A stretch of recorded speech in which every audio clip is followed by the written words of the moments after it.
Welcome back to another episode of Drink Tales, and today we are continuing our look at Roku Gin.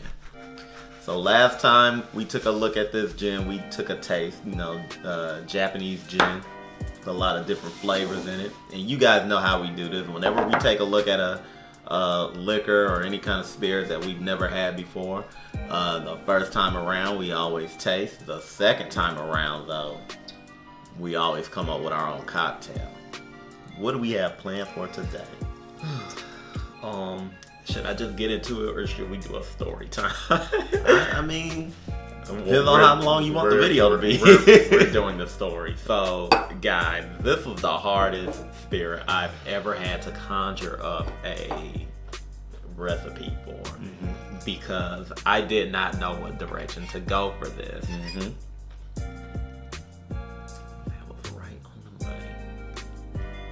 Yeah, I didn't know what direction to go for this. And the research that I pulled up, like, every time I came across, like, a website or a video or something like that talked about this particular spirit, that talked about Roku Gin, and they talk about what kind of cocktails they were making, it always went into the usual gin and tonic, and other stuff. The Negronis and stuff like that. Like, there was never anything like new. I did find one website that had like some new cocktails in it, but to me, they just didn't really, I guess pop would be the correct word. Right. But, they tried. That I can give them credit for. And so, I came up with the idea, well, what if I just take a random spirit and see if it could work? And that spirit was Drambuie. And I wanted to make sure that this would work, so I did preliminary tests before we did the before this episode premiere. And a little fun note for you guys: Roku Gin plus Drambuie equals licorice. Like, and you can attest to that. Like I did not like the combination. Yeah, the harshness of licorice. So, and maybe so there's someone out there that can make it work, but I tried it and put lemon juice in there, and it's still just licorice with citrus. Maybe I did something wrong. You guys can tell me if there's someone out there that cracked this code or whatever. Hit me up. I'm always down for a lesson or whatever. So I started over, because I didn't want to do that. And now we got this. I know I'm just mixing stuff right now. But I'll get to it. So what I came upon was, I decided to try to dig deeper into the gin in and of itself instead of like cocktails and recipes. And I came upon a video, and the guy who did the video, I forgot his name or whatever. I'll link the video because he does a review of this gin as well. And he was actually able to give you he posted what was in the gin. And I don't mean the 6 flavors that they bring up here. I mean, like, they had the other flavors, like the juniper and their cinnamon and stuff like that. That makes a lot of sense. So I used that to basically do some flavor pairings and try to figure out what connecting flavor or ingredient there was that I could use to pull from the gin. And I came upon grapefruit juice. So we're basically revolving the cocktail around grapefruit. the grapefruit flavor, the grapefruit juice, as well as mint. You saw me guys put mint leaves in there. So you're going to put like 8 to 10 to 13 mint leaves in your thing. You're going to do an ounce of grapefruit juice. You're going to do a half ounce of simple syrup. Right. And I'm not going to muddle the mint because there's another ingredient I'm going to add in there. And I feel, you know, with all the shaking we're going to be doing at the end of the day, that won't matter. So I'm not going to put that gin in. I'm going to put the gin in there last. And that ingredient is going to be an egg white. Because I want to get that silky smooth flavor or whatever. So we're doing an egg white. If that's the problem, back out now, ladies and gentlemen. So yeah, 1 egg white. While you guys watch me struggle to put this in here. Now we're gonna do our gin, and I'm thinking 2 ounces. What do you think? 2 ounces is good.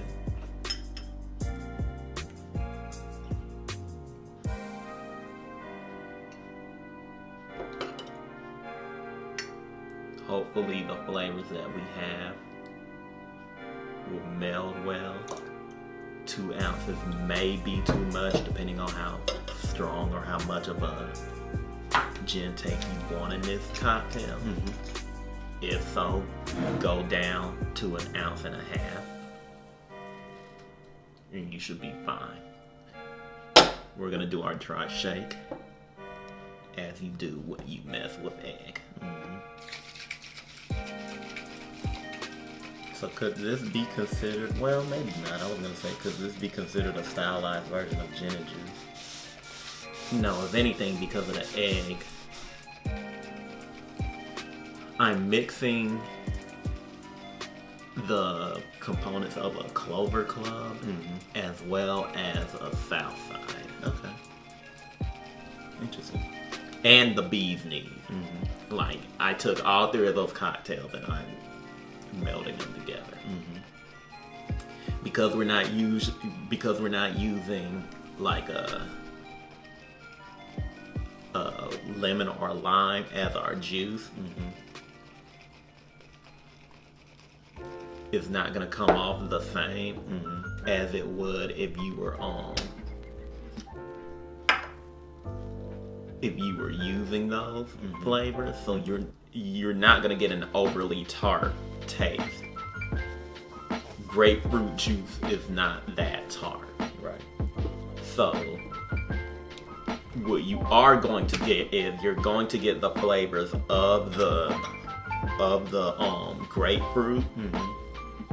You're gonna get them, and it's gonna be hopefully maximized by the simple syrup and the mint. And it's gonna mix in there with the gin. Okay.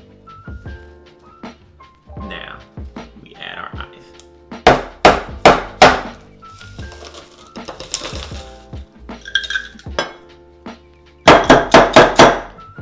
a little more to our vessel right there.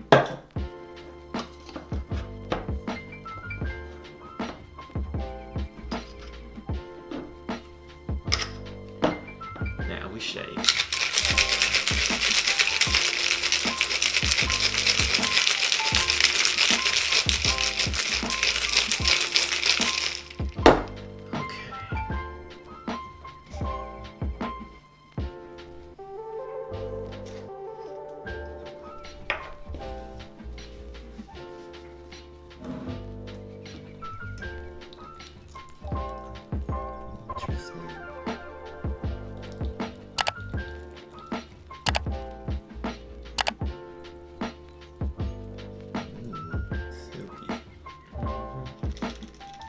I'd like to reiterate, I really hope this is good.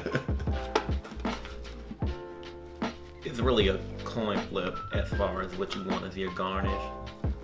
You can either do the peel of a grapefruit, or you can do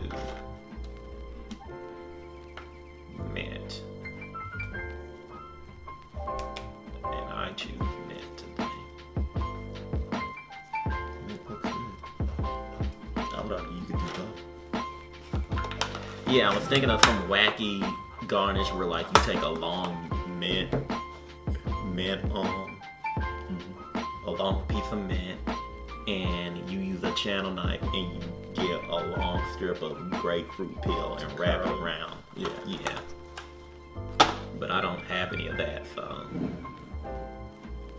Well, looks good.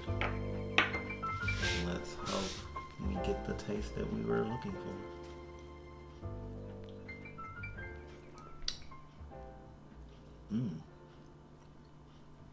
I like that.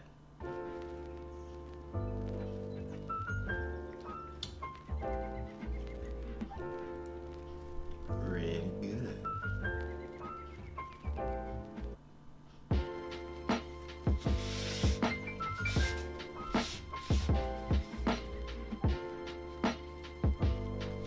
Yeah.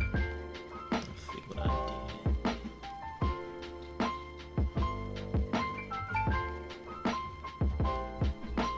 There it is. Okay, so let's describe this because it's not too sweet, but there's sweetness there from the grapefruit. First of all, the silky texture is amazing. I like the color. It gives a enigmatic air of it about itself.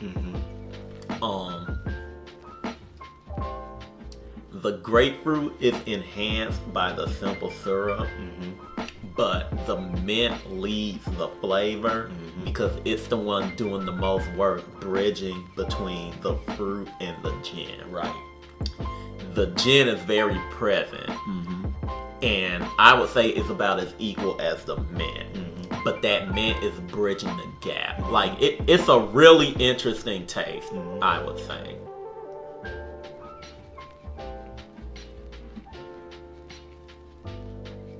I like the frothiness you get up top, and something that I'm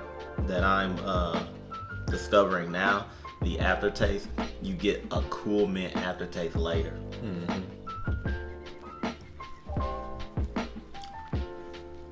Thank God this works. Guys, y'all don't understand. I struggled to come up with this cocktail, and I guess that is a testament to this particular product.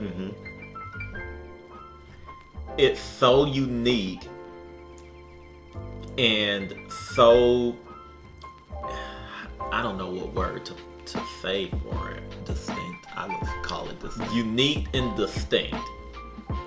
Those are the qualities of this gin. You have to be able to do your homework in regards to mixing with this. Like, you can't just come up with anything. Like,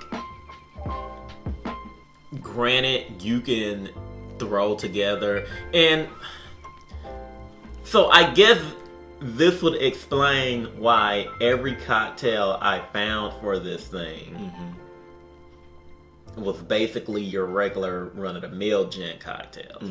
Because a lot of people weren't trying to jump out there and be adventurous with this stuff. Is it because, does this mean gin is a difficult? No, because there are several gin cocktails that are prominent within the cocktail zeitgeist, as it were. Like some of your most famous cocktails are gin cocktails.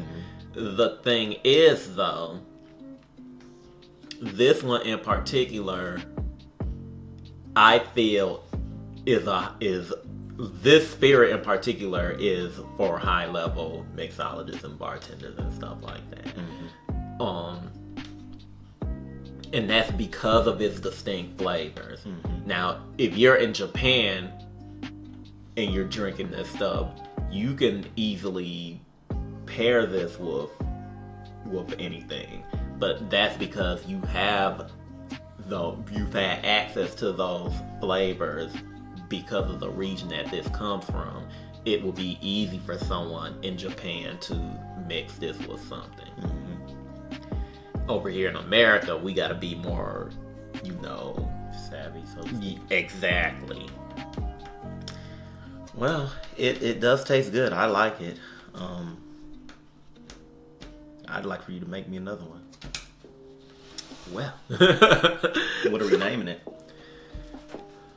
So, that's a good question. What about the Suntory special? After the gin, or after Suntory? People that made it. Let me see.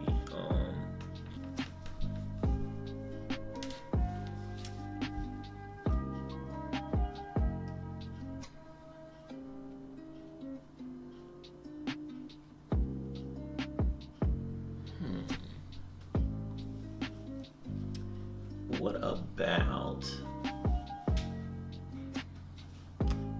Give it here.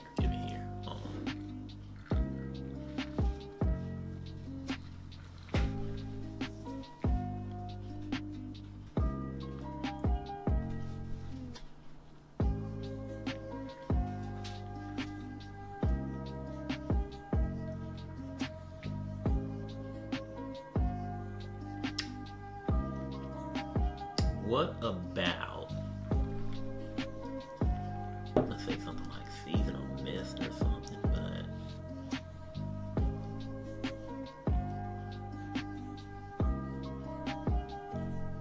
What about the Roku Mist? Roku Mist. There it is, Roku Mist. The Roku Mist. And with that said and done, that is another cocktail in the books. So that'll do it for this episode of Drink Tales. Be sure to like and subscribe. Hit that bell so that you're notified of all content that's coming to the channel. Also check us out on Instagram. Check us out on Twitter. Check us out on Facebook. And what do we say every week? If there is a liquor, spirit, cocktail recipe, wine, beer, liqueur, snacks, desserts, recipes to said snacks, desserts, I believe I said cocktail recipe already, but whatever. Hell, breakfast food as well. Mm-hmm. I like that. Mm-hmm. Brunch food, honestly. Mm-hmm. I mean, breakfast food and brunch food are more or less the same. For me, it's always going to be brunch because I don't wake up until 12 o'clock. If you have any of those, they're underappreciated or we can't get it in this country or in this state or in this city. Let us know about it. Tell us where we can get it. Draw us a map and put an X at the end of it. Exactly. Or maybe you send it to us, hit us up in our DMs. We want to experience that and maybe review it on our channel. That goes for locations too. Breweries, distilleries, restaurants, bars, speakeasies, food trucks, anywhere in the world. Let us know where it is. Also draw a map and put an X on it. And we'll follow that map to that place so that we can drink their food and eat their drinks. Mm-hmm. I know I said that wrong, but I don't care. Just let us know. If it's that good, we want to know. And we want to be the judge of that. But like I said, that'll do it for this episode of Drink Tales. And until next time, peace.